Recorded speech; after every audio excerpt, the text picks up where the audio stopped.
MotorWeek is made possible by Lucas Oil and TireRack.com. And if you don't own a new car, well, I guess this is a good time for a new car road test. Our subject is the BMW 735i. It's all new, and next to its aggressive looks, the thing people notice most about it is its price, nearly $50,000. You know, there's just something about a round total of $50,000 that seems so much more outrageous than, say, $47,000. So the obvious question is, just what does BMW give you for your 50 grand? You get every bit as much car as you would from the maker of that other popular German luxury sedan. And the BMW 735i is better looking too. Even if you aren't impressed by its get-out-of-the-way boldness, the BMW 735i is still a harmonious work of Teutonic sculpture. A sculpture that mates today's wind-cutting efficiency with yesterday's practicality. And unlike so many new models, the 735i still has drip moldings. They keep rainwater from ending up on your head and the seats. Speaking of which, things look pretty familiar inside, just a bit more contemporary than the previous 735i. You can choose from any of 6 upholstery colors, and the bottom half of the dash is actually finished in that color. We recommend any color but black for making the interior a pleasant place to live. And for staying alive, you get BMW's supplemental restraint system, which has a driver's side airbag. Because of the bag, the steering wheel is not adjustable, but you still get a good view of the large instruments. While there are no readouts for oil pressure or volts, there is a check control warning system that covers every malady you can think of. The 735i seats are a little on the firm side, but you get used to them. It helps that there's a 3-position memory for all of the seats adjustments, and the mirrors also adjust to match the seats. For ventilation, the 735i has separate climate controls for the driver and the passenger. The system works automatically, but the driver controls the fan speed.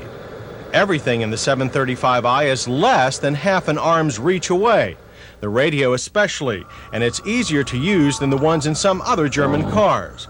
Our only complaint here is poor reception from the rear window-mounted antenna. The trip computer is an advancement we prefer. For winter driving, it sounds a warning when you encounter black ice. And while we're on the subject of electronics, the 735i's 4-speed automatic is controlled electronically. There are 3 shift programs: manual, sport, and economy. The gear and programs are displayed on the dash. Unfortunately, the gear readouts on the shifter don't light up at night. A 5-speed manual is also available. And when you shift into reverse, the right side mirror automatically drops down to give you a view of what's immediately behind you. A nice touch. The rear seat offers plenty of head and leg room and 3-point shoulder belts for the outboard passengers. And there's also a window shade to keep the ultraviolets to a minimum. But we did find 2 flaws inside: a poorly attached section of otherwise lovely wood trim and a flimsy plastic ashtray. Perhaps the latter is just a sign of the times. And for those times when you have to travel with luggage, there's a wide flat trunk and an unfortunately high sill. Also the now familiar BMW toolkit. And at the other end is BMW's excellent 3.4-liter fuel-injected 6-cylinder. It's pretty much the same engine that was in the previous 735i, but it's been modified to pump out more power. Horses are up to 208. Torque is impressive too, now at 225 pound-feet. The little bit of vibration produced is kept to a minimum with hydraulic motor mounts. Maybe that's one reason why the 735i doesn't feel like it goes as quickly as it really does.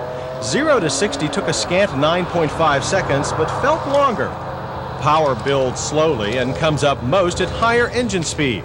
Transmission shifts are smooth enough to go unnoticed. And quarter-mile times are good at 17.2 seconds with a speed of 83. Things should pick up even more when the V12 version of the 735i shows up next spring. And in handling, this 735i's 2 tons of weight nearly goes unnoticed too. Body lean is well controlled and transitions from side to side are smooth. Aggressive maneuvers are met with a touch of scrub from the front end, and the back end stays solidly put unless you abruptly lift off the gas. Our only complaint here is with the 735i steering. Its electronically controlled power assist varies with speed. In hard turns at moderate speeds, the assist decreases too much and makes the steering suddenly very heavy, just when you don't want it to be. Electronic controls are put to better use in the 735i's all-disc brakes. They're of the anti-lock variety, as so many luxury cars are now, and haul the BMW down from 55 with a distance average of 108 feet, very short.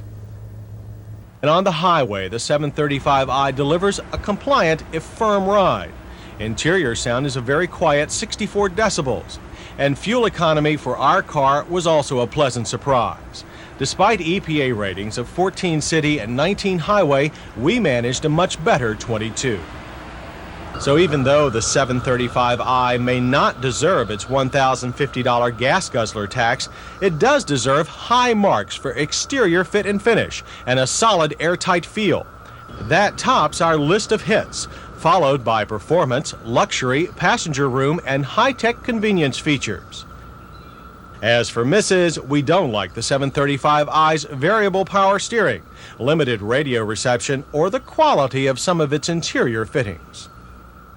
In our safety check, the 735i passes all points with front passive restraints, rear shoulder belts, 5-mile-per-hour bumpers, and radial tires all standard. As for comparison to equal highbrow competition, we found the Jaguar XJ6 we tested last year to be slower than the 735i. It has less interior headroom too, but is more luxurious overall.